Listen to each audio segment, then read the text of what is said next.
बिस्मिल्लाहिर्रहमानिर्रहीम। अस्सलाम वालेकुम। मैं हूं चौधरी मोहम्मद अकबर एडवोकेट। आज मैं आपको बताऊंगा कि फ़र्द बदर क्या होती है, इंतकाल क्या होता है, इस तरह जमाबंदी, खाता, खतौनी और रोज़नामचा वगैरह जो होते हैं, ये क्या चीज़ें हैं। और इससे पहले कि मैं मज़ीद आगे बढ़ूं, मेरी आपसे दरख्वास्त है कि मेरे यूट्यूब चैनल कानूनदान 78 को लाइक कीजिएगा, सब्सक्राइब कीजिएगा और बेल आइकन को ज़रूर दबाइएगा। दोस्तों, बात यूँ है कि फ़र्द बदर जो है, ये पटवारी के पास जो भी दौरान अंदराज इंतकाल में कोई गलती हो जाती है, जैसे नाम की गलती हो गई है या किसी हैसियत वगैरह में कमी बेशी हो गई है, तो उसको दुरुस्त करने के लिए ये तैयार की जाती है।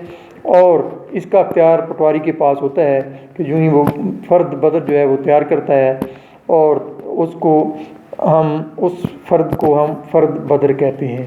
इसके बाद हम आ जाते हैं रोज़नामचा की तरफ। रोज़नामचा जो है, ये भी रोज़ाना की जो कार्रवाई होती है, पटवारी जो भी मामला रोज़ाना की बेस पे सारा अंजाम देता है, जैसे इंतकाल के अंदराज का, इंतकाल खारिज करने का, या फिर गिरदावरी के हवाले से, या कोई भी जो मामला होता है रेवेन्यू का, उसका इंदराज जो है वो डेली की बेस पे इस रोज़नामचा में करता है। इसके बाद हम आएंगे कि इंतकाल क्या होता है। दोस्तों, इंतकाल जो है ये असल में मलकियत के इंदराज का नाम है और इंतकाल की दो किस्में हैं। इसमें एक होता है जिसको हम परत बोलते हैं, और एक होता है परत पटवार, और एक होता है परत सरकार। दोस्तों, जो इंतकाल होता है किसी भी ज़मीन का, प्रॉपर्टी का, ये मलकियत का कोई सबूत नहीं होता, लेकिन ये ज़रूर है कि इसमें मलकियत का अंदराज किया जाता है। ये टाइटल नहीं होता, लेकिन टाइटल का अंदराज ज़रूर होता है। इससे आगे हम बढ़ेंगे तो हम देखेंगे कि जमाबंदी क्या होती है, और जमाबंदी में जैसे खाता है, खतौनी है, ये क्या है चीज़ें हैं। सबसे पहले तो मैं जमाबंदी का जिक्र करूँगा, जिसे हम periodical रिकॉर्ड ऑफ राइट भी कहते हैं, मिसल मियादी भी कहते हैं। और दोस्तों, ये जमाबंदी जो है हर 4 साल के बाद जो है ये तैयार होती है और फिर ये सदर दफ्तर में जमा होती है। अब इसमें जो ज़रूरी बात बताने वाली है वो ये है कि अगर इसमें कोई गलती हो जाती है कि और इसकी दुरुस्ती के लिए क्या तरीक़ाकार अख्तियार करना चाहिए।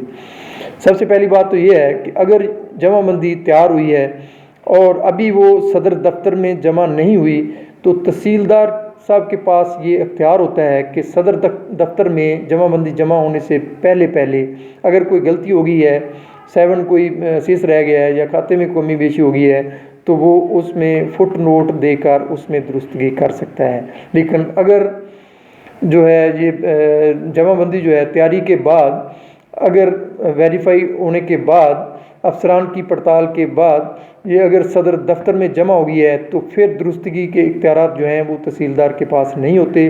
फिर हमें डिस्ट्रिक्ट कलेक्टर को दुरुस्तगी की एप्लीकेशन देनी पड़ती है। ये था जमाबंदी के वाले से। अब हम देखते हैं कि जमाबंदी में क्या कुछ लिखा जाता है और ये उसकी तफसील है, कहाँ क्या लिखा जाता है। सबसे पहले तो उसमें जो है वो मौज़ा लिखा जाता है जमाबंदी में, और उसके बाद जो है वो साल लिखा जाता है कि कौन से साल की है ये। और इसके बाद अगर हम आ जाएं तो फिर वो खेवट आ जाता है, फिर वो खतौनी आ जाती है, फिर खाता है। इस तरह की तफसीलात हैं। हम ये पहले बताएंगे कि खाता क्या है। खाता असल में नाम, मालक, माहवाल, यानी जो मालक है उसका नाम उसमें लिखा जाता है, उसकी बल्दियत लिखी जाती है, उसकी कौम लिखी जाती है, उसका पता वगैरह लिखा जाता है। और इसी तरह अगर कोई रहन है ज़मीन और जो मुर्तहन है उसका नाम, पता वगैरह उसमें लिखा जाता है। आगे हम चलते हैं तो आगे आ जाती है खतौनी क्या है।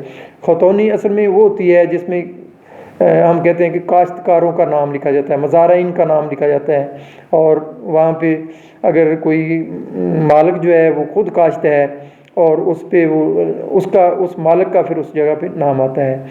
और ज़्यादातर तो ये है कि जो मज़ाराइन होते हैं या जो दूसरे लोग जो रेंट पे लेते हैं या ज़मीन को जो काश्त करते हैं, उस पे उनका ज़्यादातर जो नोट लिखा होता है नीचे, वो मज़ाराइन ताबे मर्ज़ी लिखा जाता है। ये थी आज के लिए लेक्चर। आज के लिए इंशाल्लाह اتنا ہی کافی ہے، اور انشاءاللہ مجھے امید ہے کہ آپ کے علم میں بہت اضافہ ہوا ہوگا اس حوالے سے۔